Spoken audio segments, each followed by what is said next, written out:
പാർലമെന്റിന്റെ വർഷകാല സമ്മേളനം ഇന്ന് അവസാനിക്കും. ഓൺലൈൻ ഗെയിമിംഗ് ബിൽ രാജ്യസഭയിൽ അവതരിപ്പിക്കും.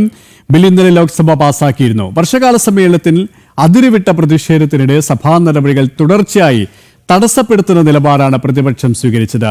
ജയിലിലാകുന്ന നേതാക്കൾക്ക് സ്ഥാനം നഷ്ടമാകുന്ന ബില്ല് ഇന്നലെ ലോക്സഭയിൽ അവതരിപ്പിക്കുമ്പോഴും പ്രതിഷേധിച്ച പ്രതിപക്ഷ അംഗങ്ങളെ സ്പീക്കർ രൂക്ഷമായി വിമർശിച്ചിരുന്നു. വിശദാംശങ്ങളുമായി ഡൽഹിയിൽ നിന്നും ജിഷ്ണു കൃഷ്ണൻ ചേരുകയാണ്. ജിഷ്ണു, പാർലമെന്റിന്റെ വർഷകാല സമ്മേളനത്തിനാണ് ഇന്ന് സമാപനമാകുന്നത്. ഇവിടെ പറഞ്ഞതുപോലെ തന്നെ ഈ സഭാ സമ്മേളന കാലയളവെല്ലാം ബോധപൂർവം പ്രതിപക്ഷം ബഹളമുണ്ടാക്കി തടസ്സപ്പെടുത്താൻ ശ്രമിച്ച ഒരു സാഹചര്യമാണ് നമ്മൾ കണ്ടത്. കഴിഞ്ഞ ദിവസവും അത് ആവർത്തിക്കുക തന്നെയാണ് ചെയ്തത്. മറ്റു വിശദാംശങ്ങൾ കൂടി.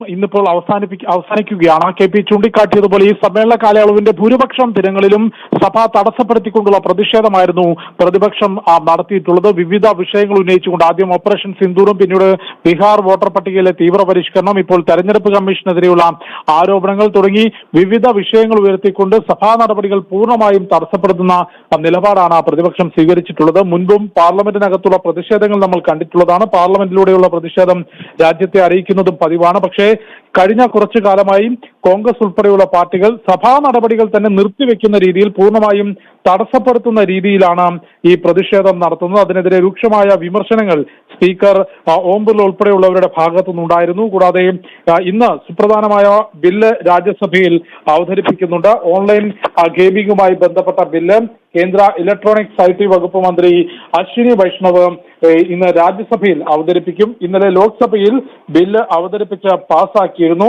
ഓൺലൈൻ ഗെയിമിംഗ് പ്ലാറ്റ്ഫോമുകളെ രാജ്യത്തെ നിയമത്തിന്റെ ചട്ടക്കൂടിന് കീഴിൽ കൊണ്ടുവരികയും ഡിജിറ്റൽ ആപ്പുകൾ വഴിയുള്ള ചൂതാട്ടത്തിന് പിഴ ഏർപ്പെടുത്താനുമുള്ള വ്യവസ്ഥയാണ് ബില്ലിനുള്ളത്. അത് ഇന്ന് രാജ്യസഭയിൽ അവതരിപ്പിക്കും. ഇന്നലെ നേതാക്കൾ 30 ദിവസത്തിൽ കൂടുതൽ ജയിലിൽ കഴിയുകയാണെങ്കിൽ പ്രധാനമന്ത്രി, മുഖ്യമന്ത്രി, മന്ത്രിമാർ എന്നീ പദവികൾ വഹിക്കുന്നവരാണെങ്കിൽ ആ പദവി അയോഗ്യനാക്കുന്നതിനുള്ള ബില്ല്, നിർണായകമായിട്ടുള്ള ബില്ല് കേന്ദ്ര ആഭ്യന്തരമന്ത്രി അമിത്ഷാ സഭയിൽ അവതരിപ്പിച്ചിരുന്നു. പിന്നീട് ബില്ല് പാർലമെന്റിന്റെ സംയുക്ത സമിതിക്ക് വിടുകയാണ് ചെയ്തത്. ഏതായാലും കഴിഞ്ഞ മാസം 20-ന് ആരംഭിച്ച വർഷകാല സമ്മേളനം ഇന്ന് അവസാനിക്കുകയാണ്. K P. ഡൽഹിയിൽ നിന്നും ജിഷ്ണു കൃഷ്ണനാണ് വിശദാംശങ്ങൾ നൽകിയത്.